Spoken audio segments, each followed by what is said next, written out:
fluorescent lights of St. Jude's Medical Center hummed with a headache-inducing frequency that only the veterans of the night shift could truly hear. It was 2:00 a.m., the witching hour, that grueling stretch of time where caffeine loses its grip and the thin veneer of professional patience begins to shatter. At the center of this sterile chaos stood Lily Bennett. To the casual observer, she was a nonentity. At 32, she looked years older, her messy buns streaked with premature gray and her eyes framed by deep, etched lines of exhaustion. She moved through the corridors with a stiff, deliberate slowness, her head permanently bowed and her shoulders hunched, as if she were perpetually bracing for an impact that never arrived. To the staff at Mercy General, Lily wasn't just quiet, she was a liability. They had spent the last 3 months mocking her because she refused to look the doctors in the eye. They mistook her trembling hands for a lack of nerve, never suspecting that those very hands had once sutured Tier 1 operators back together in the pitch-black valleys of Afghanistan. They saw a mouse, completely unaware that her name was spoken in hushed tones as a ghost legend among Navy SEALs. "Check out the ghost," whispered Jessica, the head charge nurse, leaning against the nurse's station with a smirk. She gestured toward Lily with her chin, making no effort to hide her disdain. "I dropped a bedpan 5 feet from her yesterday, and she flinched like a grenade went off. How did HR even clear her? She's useless." Standing beside Jessica was Dr. Caleb Sterling, a second-year resident who strode through the halls with the unearned arrogance of a man who believed he owned the building. He let out a sharp laugh while signing a prescription. "She has to be a diversity hire or a charity case," he sneered. "I asked her for a 16-gauge IV during a trauma intake last night, and she just stared at the tray for 5 seconds. 5 seconds? In my OR, that's a lifetime." Lily heard every word. Her hearing had been forged in environments where the snap of a twig was the difference between life and an ambush. But she said nothing. She simply tightened her grip on her clipboard until her knuckles turned white. She was aggressively submissive, taking the most disgusting shifts and cleaning up vomit that orderlies ignored, all to maintain the silence she so desperately needed. Her file was a mystery to everyone. She had transferred from a VA hospital in Ohio with a file so heavily redacted that the hospital administrator, Mr. Henderson, had only glanced at it before hiring her out of a desperate need for staff. To the doctors, she was a washed-up, anxious burnout who couldn't handle a real ER. Suddenly, Sterling's voice cracked through the hallway like a whip. "Bennett." Lily didn't jump, her training wouldn't allow it, but she froze. She turned slowly, her voice a raspy whisper. "Yes, doctor." "Room 402, post-op appendectomy. His BP is spiking. I told you to push labetalol 20 minutes ago," Sterling barked, using his height to loom over her. "Why is the chart empty?" "I checked his vitals, doctor," Lily replied, her voice barely audible. "His heart rate is bradycardic. If I pushed labetalol, it could have bottomed him out. I was waiting for you to." "You were waiting," Sterling interrupted, slamming his hand onto the counter with a loud bang that made the other nurses jump. Lily didn't blink, though her pupils dilated in a reflexive combat response. "You don't wait to think, Bennett. You do what I order. I am the doctor. If I say push the meds, you push the meds." "Yes, sir," Lily whispered, lowering her eyes to his scuffed loafers to hide the fire beginning to burn in her soul. "Pathetic," Jessica muttered as Lily retreated toward the medication room. "She's going to kill someone one day." Inside the med room, Lily leaned against the cool tile wall, her breathing shallow. For a split second, the scent of antiseptic vanished, replaced by the choking smell of burning jet fuel and the metallic tang of copper blood. She saw the face of a young soldier, half his jaw missing, gripping her hand in the back of a shaking Pave Hawk helicopter. "Stay with me, Doc. Stay with me," the ghost of the soldier whispered. Lily shook her head violently and snapped the rubber band on her wrist, a grounding technique her therapist had taught her to keep the war at bay. She wasn't Doc anymore. She was just Nurse Bennett. She needed the anonymity. She needed the quiet. But as the heavy thumping of a distant engine began to vibrate in the air, she realized the quiet was about to be shattered forever. The fragile peace Lily had built for herself lasted exactly 2 weeks before the world outside the hospital walls came crashing in. It was a chaotic Tuesday afternoon when the hum of the ER was replaced by the frantic ringing of emergency sirens. A massive pileup on the I-5 had turned the highway into a graveyard of twisted metal, and St. Jude was the closest Level 1 trauma center. The atmosphere transformed instantly. The witching hour quiet was gone, replaced by the shouts of doctors, the clatter of gurneys, and the metallic scent of blood that began to slick the floors. Every bay was full, and the staff was stretched to their breaking point. Lily was assigned to Triage Bay 3, assisting Dr. Sterling with a code yellow, a middle-aged construction worker named Mike, who had been pulled from a crushed sedan. Mike was conscious but struggling. His face was a mask of pain as he gripped his left side. "Doc, it hurts to breathe," he wheezed, his voice thin and panicked. Dr. Sterling, sweat dripping from his brow but his arrogance still intact, performed a cursory glance. He flicked a penlight into Mike's eyes and poked at his chest. "It's just bruising from the seatbelt," Sterling announced dismissively to the surrounding staff. "Get him a chest x-ray when a machine opens up. Give him some Tylenol and move him to the hallway. We need this bed for the criticals." "But doctor, it hurts," Mike gasped again. "You broke a rib, Mike. It's supposed to hurt. That's how it works," Sterling snapped, turning on his heel to attend to a more prestigious case. "Bennett, move him now." Lily moved to the bedside to unlock the wheels, but as she reached for the brake, her eyes locked onto Mike's neck. Her combat-trained brain, a biological supercomputer forged in the heat of 100 firefights, overrode her submissive nurse persona. She saw the jugular vein. It wasn't just visible. It was slightly distended, pulsing rhythmically against the skin. She watched his chest. His breathing wasn't just shallow, it was asymmetrical. "Stop," Lily said. The word was quiet, but it had the weight of a lead curtain.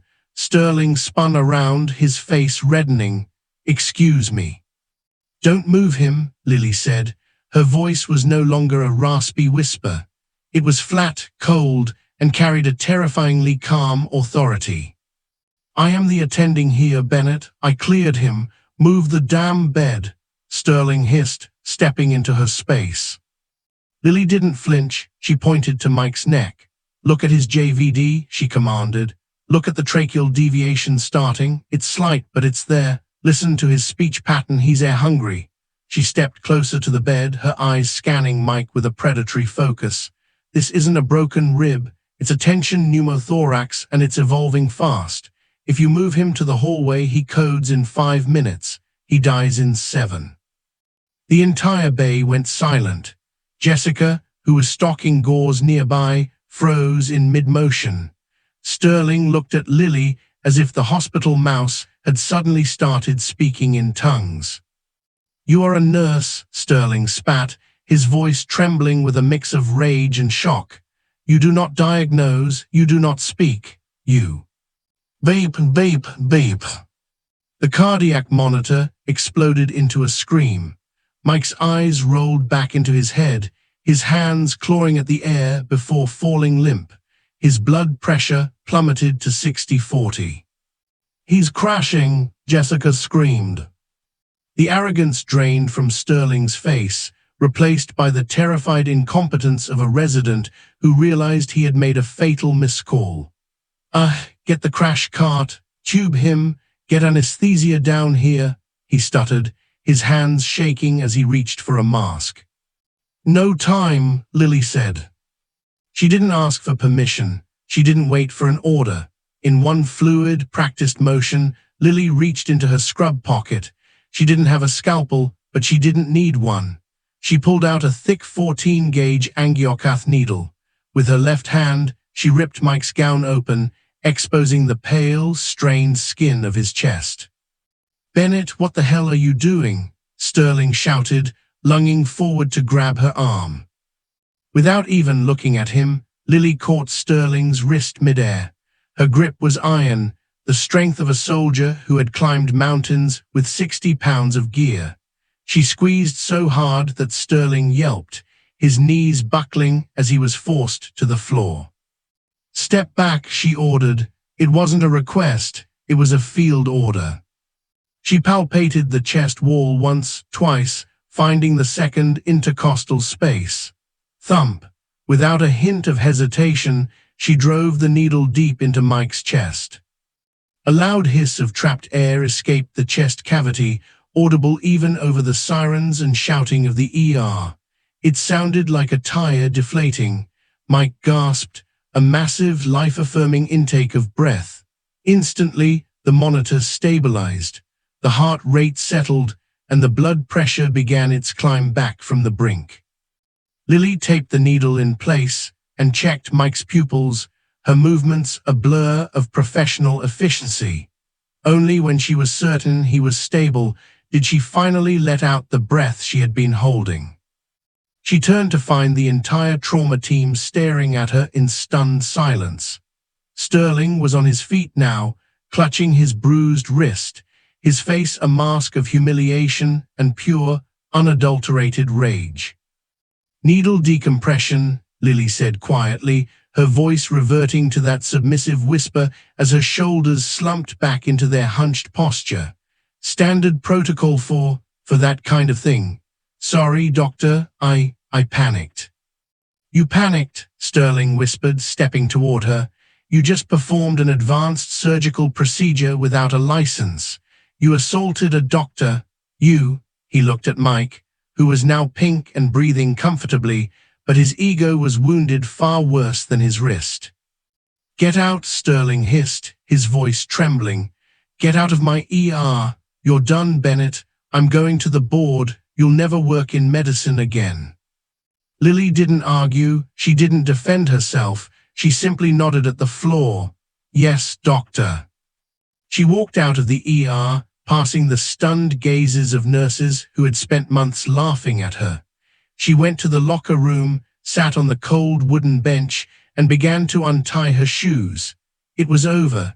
She would have to move again, find another small town, and disappear.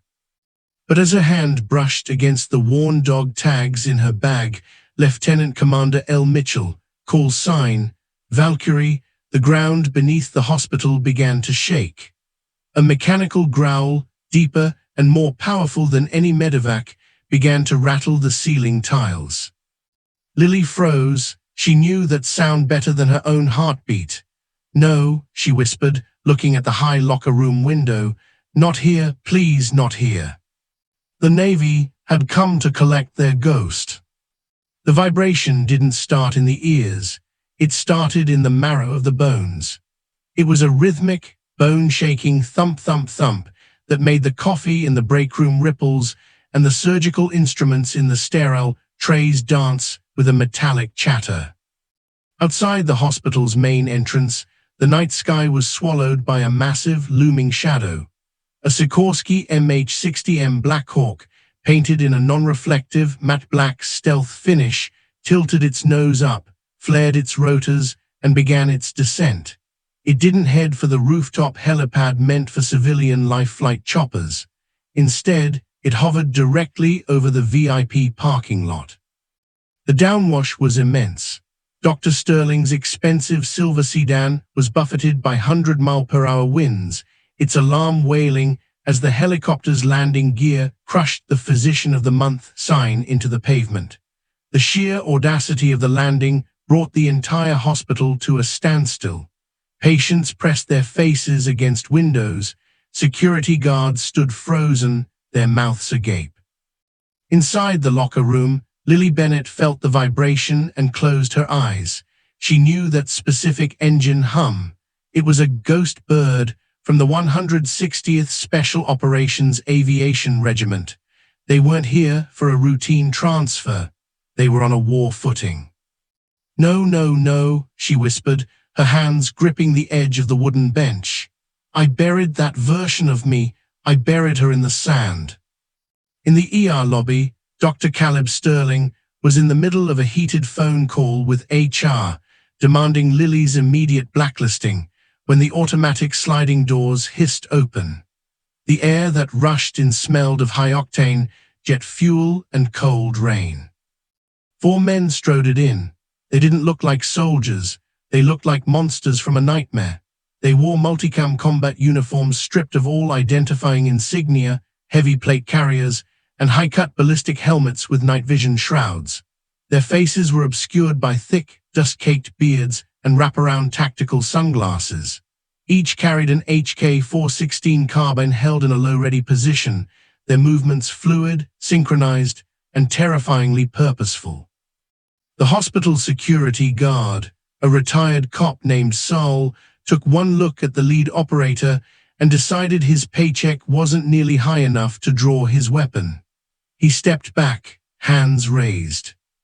The lead operator, a mountain of a man with the call sign Breaker, scanned the room. His eyes were like flint, cold and unyielding. He didn't look for a reception desk. He looked for a target. Mr. Henderson, the hospital administrator, came scurrying out of his office, adjusting his tie with trembling fingers. Excuse me, you can't. This is a private medical facility. You can't bring weapons in here. I'll call the police. Breaker didn't even slow down. He stepped into Henderson's personal space, his chest plate nearly bumping the administrator's nose. We are the police. We're the military. We're the hand of God today, sir. Breaker's voice was a low, gravelly rumble. Now clear the channel or get out of the way. Dr. Sterling, recovering some of his misplaced courage, stepped forward. I don't care who you are. I'm the attending physician in this ER, and I've just had to fire a rogue nurse for assault. If you're here for a patient, you talk to me. Breaker turned his head slowly towards Sterling. The silence was deafening. A nurse? Breaker asked, his voice dropping an octave. Small, quiet, scars across the backs of her hands, moves like she's trying to be invisible. Sterling smirked, looking at Jessica. Yeah, Bennett, the coward, I just kicked her out. She's probably in the locker room crying into her scrubs. The temperature in the room seemed to drop 20 degrees. The 3 operators behind Breaker shifted their weight, their hands tightening on their rifle grips. You fired her? Breaker asked, leaning in so close that Sterling could smell the gunpowder and sweat on his uniform. You fired Lieutenant Commander Mitchell, the woman who performed a field thoracotomy in the middle of a sandstorm while being shot at by 2 insurgent squads. Sterling's smirk flickered. Lieutenant, what? No, her name is Lily. She's a nobody. She's a burnout. Breaker reached out, his hand moving faster than Sterling could track. He grabbed the lapel of Sterling's white coat and slammed him against the wall. That nobody is the only reason half of my squadron is still breathing. She is Valkyrie. And if my brother dies on that bird because you were too busy protecting your ego to let her work, I won't need a court-martial to deal with you. I'll do it myself. Wait, Henderson stammered, his face turning ghostly pale. Valkyrie, the JSOC asset, the one the Pentagon sent the red file on. The same, Breaker hissed, dropping Sterling like a sack of flour. He turned to his team. Find her, now. While 2 operators moved toward the back of the hospital with tactical precision, Breaker looked at the trembling nurses. Where is she? Just then the locker room door opened. Lily stood there, her civilian jacket on, her bag slung over her shoulder. She looked small, tired, and defeated, but as her eyes met Breaker's, something changed. The hunched shoulders straightened. The shaking in her hands stopped instantly, replaced by a stillness that was even more unsettling. Breaker, she said. Her voice wasn't a whisper anymore. It was the voice of an officer. Ma'am, Breaker said, his posture snapping into a subtle show of respect that stunned every civilian in the room. We've got a problem. It's Tex. He's on the bird. Lily's face went pale. Tex was the youngest of the team, the one who always told bad jokes to keep the morale up. Status. IED strike during a covert snatch and grab. He took a hit from a prototype smart fragmentation round. It's lodged in the T-spine. Our medic is down, and the surgical team at the base said it's too high risk to touch. They wanted to let him go. Breaker's voice cracked slightly. I told them I knew someone who doesn't believe in letting go.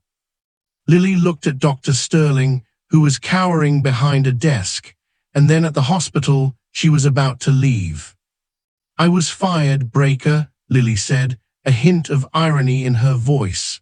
Dr. Sterling here says I'm incompetent. He says I'm a rogue element. Breaker looked at Sterling, then back at Lily. The United States Navy disagrees. Your commission was never officially retired, Commander. You're being recalled to active duty under Emergency Protocol 9. This hospital is now a classified JSOC surgical site. Lily dropped her bag. She looked at Jessica and the other nurses who had spent months making her life a living hell. Jessica, Lily commanded. The charge nurse jumped. Why yes. Scrub room 1, I need a full neurotrauma kit, non-magnetic titanium instruments, and 2 units of O-negative on standby. If anyone mentions a policy or paperwork in the next 60 seconds, I'll have the master at arms escort them out in zip ties. Move. Jessica didn't hesitate. She ran. Lily turned to Breaker. Bring him in, and Breaker. Yes, ma'am. If Dr. Sterling tries to enter my OR, break his other wrist. The transition from Nurse Bennett to Lieutenant Commander Mitchell was so instantaneous that it felt as if the air in the hospital had been physically sucked out. Lily didn't walk toward the ER entrance. She moved with a calculated, tactical glide, her eyes scanning the perimeter like a commander assessing a breach. Breaker shouted into his radio, Valkyrie is green, bring him in, hot extract to OR1. The automatic doors hissed open again, and 4 more operators rushed in, carrying a tactical litter. On it lay Tex. He was a mountain of a man, now reduced to a pale, sweating mass of agony. His tactical vest had been cut away, revealing a chest covered in field dressings that were already soaked through with dark, venous blood. Clear the way, Breaker roared, his rifle slung over his shoulder as he helped guide the stretcher. Dr. Sterling, still nursing his pride and his wrist, tried to stand in their path. You can't just take over an operating room. This is a violation of... He didn't finish. One of the operators, a silent giant with the call sign Hammer, simply placed a massive hand on Sterling's chest and shoved him backward into a row of waiting room chairs. Stay down, Doc. You're out of your league, Hammer growled. Lily met the litter at the doors of OR1. She didn't need a chart. She placed 2 fingers on Tex's carotid artery, then looked at his pupils. He's going into neurogenic shock, she snapped. Breaker, get him on the table. Jessica, where is my non-magnetic tray? Jessica, trembling but galvanized by Lily's sudden authority, pushed a stainless steel cart forward. Here, but Lily, Commander, we don't have the neuroradiology tech on call. We can't see where the fragment is. I don't need a screen, Lily said, her voice like cold steel as she began to scrub her hands with frantic efficiency. I know exactly where it is. It's a 12M smart frag. It's designed to lodge in bone and wait for a specific magnetic signature or a physical disturbance to trigger a secondary charge. If we use standard steel forceps, this whole wing of the hospital goes up. The room went deathly quiet. The other nurses, who had been watching from the hallway, backed away. The realization hit them like a physical blow. They weren't just watching a surgery, they were standing next to a live bomb. Everyone out, Lily commanded, not looking up from her scrubbing. Except for the surgical tech and Breaker, I need a heavy to hold the retractor steady. If your hand shakes, Breaker, we all die. My hands don't shake, ma'am, Breaker replied, stepping into the sterile zone and allowing a nurse to drape a surgical gown over his tactical vest. Lily entered the OR. The transformation was complete. The mouse was gone. Standing there was the Valkyrie, the woman who had performed surgeries in the back of moving trucks and in rain-slicked trenches. She looked at Tex, her friend, and for a split second, her hand trembled. "Stay with me, Doc," the ghost of the boy from Afghanistan whispered in her ear. Lily snapped the rubber band on her wrist. Snap. The pain brought her back. She looked at the titanium tray. "Scalpel," she said. The surgery was a dance on a razor's edge. Every time Lily moved a millimeter closer to the T-spine, the heart rate monitor would spike, a frantic beep beep beep that signaled the fragment was pressing against the spinal cord. "Blood pressure is dropping, 70/40, the tech whispered, her voice cracking. "Steady," Lily murmured. "Breaker, pull the retractor 2 millimeters to the left. Exactly 2, do not breathe." Breaker held the metal grip with the strength of a statue. Sweat poured down his face, dripping onto the floor, but he didn't blink. Lily reached the site. There it was, a jagged, black piece of carbon fiber, an explosive compound, wedged directly into the T4 vertebra. It was humming, a low-frequency vibration that Lily could feel through her titanium forceps. "It's armed," she whispered. "The pressure sensor is active." In the observation gallery above, Dr. Sterling and Mr. Henderson watched, paralyzed. Sterling's face was a mask of disbelief. He had spent months calling this woman incompetent, yet here she was, performing a procedure that wasn't even in the textbooks, a procedure that required the nerves of a bomb disposal expert and the precision of a watchmaker. "She's actually going to do it," Henderson whispered. Lily's eyes were narrowed, focused entirely on the black shard. She knew that if she pulled it out straight, the vacuum would trigger the internal fuse. She had to rotate it, twist it 30 degrees clockwise to disengage the housing from the bone. "If I miss the angle, the fragment detonates," Lily said softly to the room. "If that happens, I want you to know Tex was a good man." "You aren't going to miss, Valkyrie," Breaker said, his voice a pillar of strength. "Now move." Lily's fingers moved. It was a micro-movement, almost invisible to the naked eye. A slow, agonizingly deliberate twist. The humming from the fragment grew louder, a high-pitched whine that set everyone's teeth on edge. Clicking. The whine stopped. Lily exhaled a breath she seemed to have been holding for a lifetime. With a slow, steady motion, she lifted the fragment out of Tex's back. She didn't put it in a bowl. She handed it directly to the EOD, Explosive Ordnance Disposal, tech who had been waiting at the door with a localized containment bag. "Target secure," the EOD tech whispered, scurrying away. The monitor stabilized. The frantic beeping slowed to a rhythmic, healthy thud, thump-thump, thump-thump. Lily stood over the table, her surgical gown stained with blood, her forehead dripping with sweat. She looked at Tex's vitals, and finally she let her shoulders slump, not in the mouse posture, but in the posture of a victor. "Close him up," she said to the surgical tech. "Use a silk suture for the deep layer.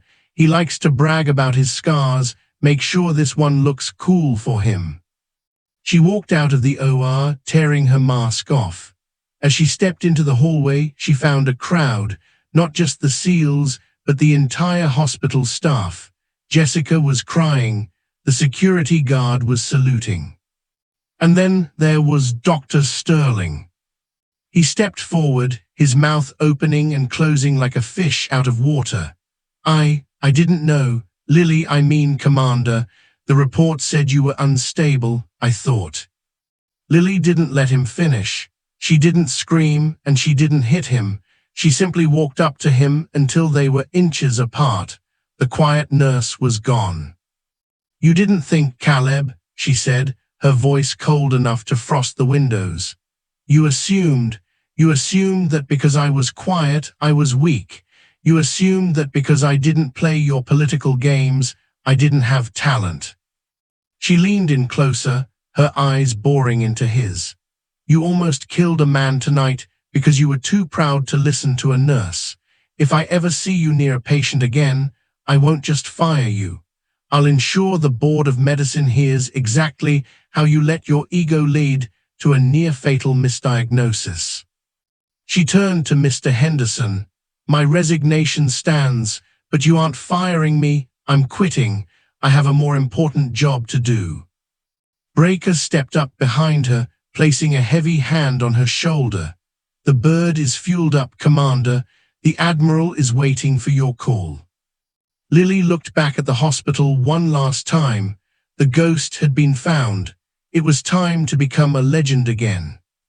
The aftermath of the surgery left the ER in a state of suspended animation. The smell of ozone from the EOD containment bag and the lingering scent of antiseptic created a thick, heavy atmosphere. While Tex was being prepped for transport back to the Black Hawk, the hospital's administrative wing was in a full-blown meltdown. In the center of the lobby, Mr. Henderson was frantically packing, his phone pressed to his ear. "I don't care if they have guns. They've commandeered a private surgical suite. This is a PR nightmare." He stopped abruptly when he saw Lily, still in her blood-stained scrubs, walking toward the exit. "Nurse Bennett, Mitchell, whatever your name is, you can't just leave. There are police reports, liability waivers, and—" "Quiet, Henderson," a voice boomed from the entrance. A man in a crisp, high-ranking Navy uniform stepped through the doors, flanked by two Shore Patrol officers. His chest was decorated with a rainbow of service ribbons, and his presence was even more commanding than Breaker's. This was Rear Admiral Richard Holly. The Admiral didn't even look at Henderson. He walked straight to Lily and came to a sharp halt. He didn't offer a handshake, he offered a salute. It was a gesture that made every civilian in the room gasp. A Rear Admiral was saluting a nurse they had treated like trash for months. "Commander Mitchell," the Admiral said, his voice steady and respectful. "The White House was briefed 10 minutes ago. Your work here tonight has preserved a critical national asset. Tex is going to make it." Lily returned the salute, her posture perfect, her eyes finally clear of the fog that had haunted them since she arrived at Mercy General. "He's a tough kid, Admiral. Just make sure he actually follows the rehab protocol this time." "He will," Holly promised. He then turned his cold, calculating gaze toward Mr. Henderson and the cowering Dr. Sterling. "Now, as for this facility." Sterling tried to straighten his lab coat, attempting to regain some semblance of professional standing. "Admiral, I'm Dr. Sterling. While we appreciate the urgency, Nurse Bennett violated multiple hospital protocols. She assaulted me, performed unauthorized surgery, and—" "Dr. Sterling," the Admiral interrupted, his voice dropping to a dangerous whisper, "I have spent the last hour reviewing your performance through the hospital's internal server, which my team successfully bypassed. I saw the footage of you dismissing a patient with a tension pneumothorax. I saw you attempt to interfere with a life-or-death surgical procedure because of your ego." The Admiral stepped closer, his shadow engulfing the younger doctor. "You aren't just a bad doctor, you are a liability to the safety of this city. I've already spoken to the State Medical Board. They are opening an inquiry into your license effective immediately, and as for your insubordination claims against the commander, she was operating under Emergency Protocol 9. In this building, for the last 2 hours, she was the highest-ranking government official on site. Technically, she could have had you arrested for treason for interfering with a JSOC operation." Sterling's face went from pale to a sickly shade of green. He looked at Lily, hopping for a shred of the mercy she used to show when she was the mouse. He found none. "And you, Mr. Henderson," the Admiral continued, turning to the administrator, "you allowed a toxic culture to thrive here. You mocked a war hero because she was too quiet. If I hear so much as a whisper of legal action against Commander Mitchell, I will personally see to it that every federal grant, every VA contract, and every cent of Medicare funding this hospital receives is frozen for security audits that will last a decade. Am I clear?" Henderson swallowed hard, his Adam's apple bobbing. "Sea crystal, Admiral."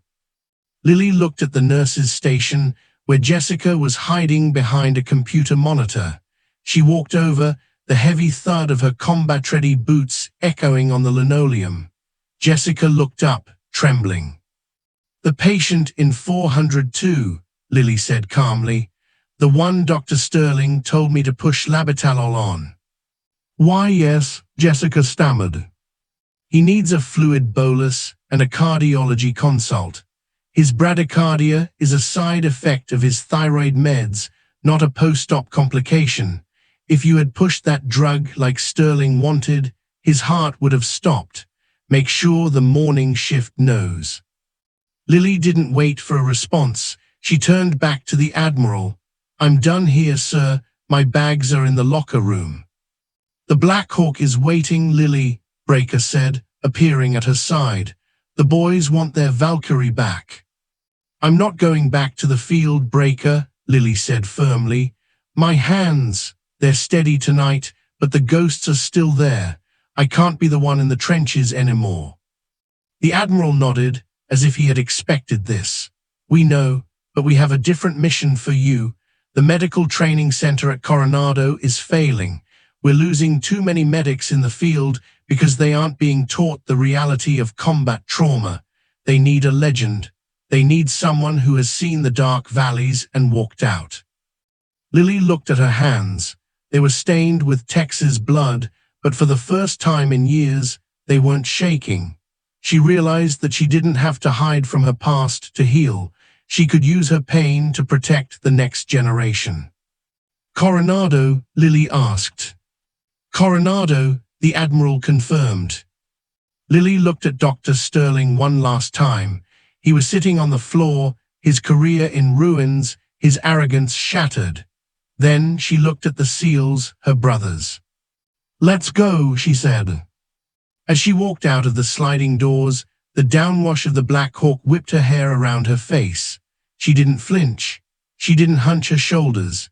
She stepped onto the helicopter, and as the wheels left the pavement of the hospital parking lot, the ghost of Mercy General vanished, replaced by the soaring spirit of the Valkyrie. The transition from the sterile, judgmental halls of Mercy General to the sun-drenched, grit-covered Naval Special Warfare Medical Training Center in Coronado, California, was more than a change of scenery. For Lily Bennett, it was a return to her true self. She no longer wore the oversized, faded blue scrubs of a civilian nurse. Now she wore the type III Navy working uniform, the sleeves rolled tight, her lieutenant commander insignia catching the glint of the Pacific sun. Her arrival at the base was met with a mix of awe and skepticism. Word had traveled fast through the Spec Ops community about the Valkyrie's return. To the veterans, she was a saint who had pulled them from the jaws of death. To the new generation of students, arrogant, peak physical condition candidates, she was a myth that had probably been exaggerated by time and trauma.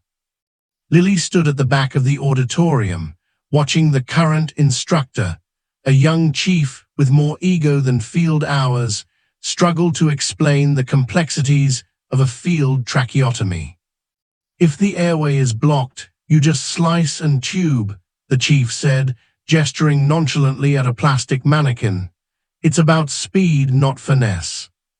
Lily felt a familiar heat rising in her chest, not the heat of panic, but the heat of a teacher watching a mistake that would cost a life. She walked down the center aisle, her boots clicking with a rhythmic authority that silenced the room. "Speed without finesse in a combat zone is just a faster way to kill your brother, Chief," Lily said, her voice projecting to the very back row. The chief turned, ready to snap at the intruder, but he froze when he saw the Mitchell name tape and the rank on her collar. He snapped to attention. "Ma'am, I was just—" "You were teaching them how to hemorrhage a patient," Lily interrupted, stepping onto the stage. She looked out at the sea of young faces, the new batch of SARC Special Operations Independent Duty Corpsman candidates. They looked at her with curious, slightly mocking grins. They saw a woman half their size, with grey in her hair, and they wondered if she was the legend they'd heard about. "My name is Lieutenant Commander Mitchell," she addressed the class. "Most of you know me as Valkyrie. Some of you think that's a fairy tale. Some of you think you're here because you're the strongest guys in your hometown. But the human body doesn't care about your bench press. It cares about physics, pressure, and the 3 minutes it takes for a brain to die without oxygen." She gestured toward a young, muscular recruit in the front row, Seaman Miller, who had been whispering to his friend. Miller, front and center. Miller stood up, a cocky smile on his face. "Yes, ma'am." "Lie on the table. You're a casualty. You've been hit by an IED. Your jaw is wired shut by shrapnel and you're choking on your own blood. Chief, give me a kit." As Miller lay down, still grinning, Lily's demeanor shifted. The room felt colder. She leaned over him, her eyes locking onto his. "In the field, you don't have a plastic mannequin and a bright light. You have mud, the sound of gunfire, and a friend who is screaming for his mother." She moved with a speed that left the class breathless. She didn't just go through the motions, she narrated the anatomy of the neck with terrifying precision. "Palpate the cricoid membrane. If you go too high, you hit the vocal cords. Too low, and you're in the thyroid. You have 1 shot." She held a training scalpel, blunt but heavy, inches from Miller's throat. The cocky smile vanished from his face as he realized the intensity in her eyes. This wasn't a classroom exercise for her, it was a memory. "The wind is blowing sand into the wound. Your hands are slick with blood. Your heart rate is 160. Can you do it, Miller, or are you just going to watch your friend turn blue?" She put the tool down and stepped back. Miller scrambled off the table, his face pale, his bravado gone. "This course is 12 weeks long," Lily announced, her voice echoing. "By the end of it, half of you will fail. The half that stays will be the ones who understand that being a medic isn't about being a hero. It's about being the one person in a chaotic world who can hold back the darkness for just 1 more minute." She looked at the chief. "I'm taking over the curriculum. We're moving the training to the pit at 300 hours. If you're late, don't bother showing up." As the students filed out, whispering in hushed, respectful tones, the Admiral watched from the doorway. He walked over to Lily as she began reorganizing the medical kits. "You're being hard on them, Lily," he said with a small smile. "The war is harder, sir," she replied, her hands steady as she checked the seal on a bandage. "If I'm the ghost they fear now, they'll have a better chance of not becoming ghosts themselves later." Lily Bennett had found her purpose. She wasn't hiding anymore.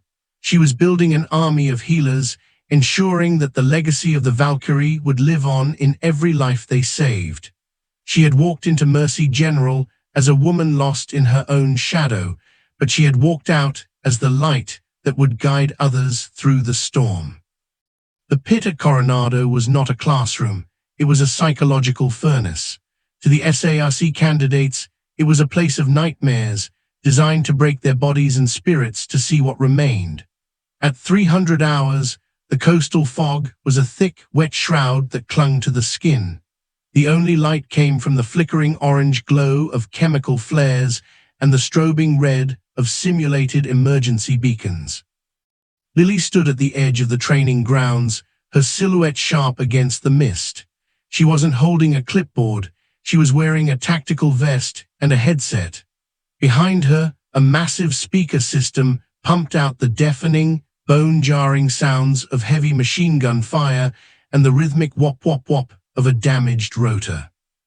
"Listen up," Lily's voice cut through the artificial war zone like a blade. "Tonight, you aren't students. You are the only thing standing between your brothers and a body bag. You've been humping gear for 4 hours. You're cold, you're tired, and your hands are numb. That's when the real work begins." She signaled to her assistant instructors. Suddenly, the ground shook with controlled pyrotechnic explosions. From the fog, casualties, role players from the base's theater troupe, covered in hyperrealistic Hollywood-grade prosthetic wounds, began to scream. "Mass casualty, 9 lines in effect, move," Lily roared. The recruits scrambled. Seaman Miller, the cocky student from the day before, was the lead for Team Alpha. He dived into the sand, dragging a medic bag that felt like it was filled with lead. He reached his first patient, a role player with a simulated femoral artery bleed. Blood, warmed to body temperature and pressurized by a pump, sprayed across Miller's face. I can't see," Miller yelled, wiping the sticky red liquid from his eyes. "The patient doesn't care if you're blind, Miller," Lily shouted, looming over him like a vengeful spirit. "Find the pulse, high and tight with the tourniquet. You have 20 seconds before he bleeds out." Miller fumbled with the windlass of the tourniquet. His hands, slick with the fake blood and shaking from the cold, slipped. The patient began to mimic the signs of hemorrhagic shock, his head lolling back. "He's dying, Miller," Lily said, her voice dropping to a terrifyingly calm whisper right in his ear. "Look at him. This is your friend. He's dying because you didn't practice your gear checks. He's dying because you thought the Valkyrie was just a story." Miller let out a guttural roar of frustration and slammed the tourniquet into place, twisting the rod with such force that the plastic groaned. He locked it. The bleeding stopped. "Don't celebrate yet," Lily snapped. "He's got a sucking chest wound. Check his back for an exit. Move to the next. Treat, move, communicate." For the next 4 hours, Lily ran them through a gauntlet of misery. She threw smoke grenades into their treatment circles. She grabbed their shoulders and screamed conflicting orders to simulate the fog of war. She watched as some recruits froze, their minds unable to process the sensory overload. Those she pulled aside immediately. "You're done," she told a weeping recruit. "Go back to the fleet. There's no shame in it, but you aren't a SARC. A SARC doesn't have the luxury of a breakdown until the bird is in the air." By dawn, the 50 students had been whittled down to 32. They stood in the wet sand, shivering, covered in fake blood and real mud, looking at Lily with a mixture of hatred and profound respect. Lily walked down the line, her own boots caked in grime. She stopped in front of Miller. His uniform was torn, his knuckles were skinned, but his eyes were different. The arrogance was gone, replaced by a hard, focused clarity. "Miller," she said. "Ma'am," he rasped. "Your tourniquet was 2 inches too low on the first casualty. He would have lost the leg, but he would have lived." She paused, then placed a hand on his shoulder. It was the first time she had touched a student with anything other than a shove. "Good work. You didn't freeze when the blood hit you." She turned to the rest of the group. "Tonight, you learned that medicine is a combat sport. You learned that your primary tool isn't a scalpel or a needle, it's your mind. When everything is exploding, when everyone is screaming, you are the calm at the center of the storm." As the sun began to burn through the fog, the Admiral approached from the observation deck. He was accompanied by a man in civilian clothes, a representative from the Department of Defense. "She's a monster," the civilian whispered, watching Lily work. "No," the Admiral replied, his eyes filled with pride. "She's a blacksmith, and she's forging the sharpest blades this Navy has ever seen." Lily looked out at the ocean, the same ocean that had once felt like a barrier between her and the world. Now, it felt like home. She had found a way to honor the ghosts of her past, not by mourning them, but by ensuring fewer men and women would join their ranks. But as she turned to lead the students back to the barracks, her radio chirped with a high-priority, encrypted tone. "Valkyrie, this is JSOC Command. We have a situation in the South China Sea. A clandestine team is down, and the local assets are compromised. They're requesting the only medic who knows the titanium protocol. You're needed at the airfield in 60 minutes. The war wasn't done with Lily Bennett, and this time she wouldn't be going as a ghost. The call from JSOC didn't just summon a medic, it summoned a guardian. The situation in the South China Sea was dire. A recon team, led by none other than Miller's former mentor, had been caught in a tropical storm while intercepting a high-value target. Their transport had clipped a rocky outcrop, and the smart frag rounds they were transporting, the same prototype that had nearly killed Tex, had been compromised. Lily didn't hesitate. She boarded the C-130 transport plane, but she wasn't alone. She had handpicked 4 of her top students, including Miller, to join the mission as advanced observers. "This isn't a drill anymore, Miller," Lily said over the roar of the engines, her voice cutting through the cabin. "You're going to see why I pushed you. You're going to see the titanium protocol in the wild. If I go down, the responsibility for those men falls on you." Miller nodded, his face grim. He wasn't the cocky kid from the classroom anymore. He was a weapon forged in Lily's furnace. When they arrived at the carrier deck near the crash site, the scene was chaotic. The injured were being winched up from a jagged reef in the middle of a torrential downpour. Lily took command of the carrier's medical bay instantly. The ship's doctors, seeing her rank and the intensity in her eyes, stepped aside. The first casualty brought up was Shadow, a veteran operator. A fragment was lodged near his femoral artery. It was humming, the same deadly vibration Lily had heard in the ER at Mercy General. "Titanium tray, now," Lily commanded. She worked with a speed that was supernatural. Amidst the swaying of the ship and the howling of the wind outside, her hands were absolute stone. She didn't just perform the surgery, she taught it. "Watch the angle, Miller," she grunted, sweat stinging her eyes as she manipulated the jagged shard. "The pressure sensor is active. If I tilt this 3 degrees to the left, the secondary charge triggers and we all go into the ocean in pieces." The students watched in breathless silence. They saw the ghost they had mocked become a goddess of life. With a sharp click, Lily disarmed the fragment and pulled it clear. "Next," she roared. By the time the sun rose over the Pacific, every man from the recon team had been stabilized. Not a single life was lost. As Lily stepped out onto the carrier deck to breathe in the salt air, Miller approached her. He didn't say anything at first. He just stood at the railing, looking at the horizon. "I used to think you were just trying to scare us, ma'am," Miller said quietly. "But tonight, I saw it. I saw the darkness you were talking about."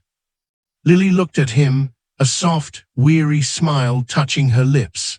"The darkness is always there, Miller. Our job isn't to get rid of it. It's to be the light that guides our brothers home."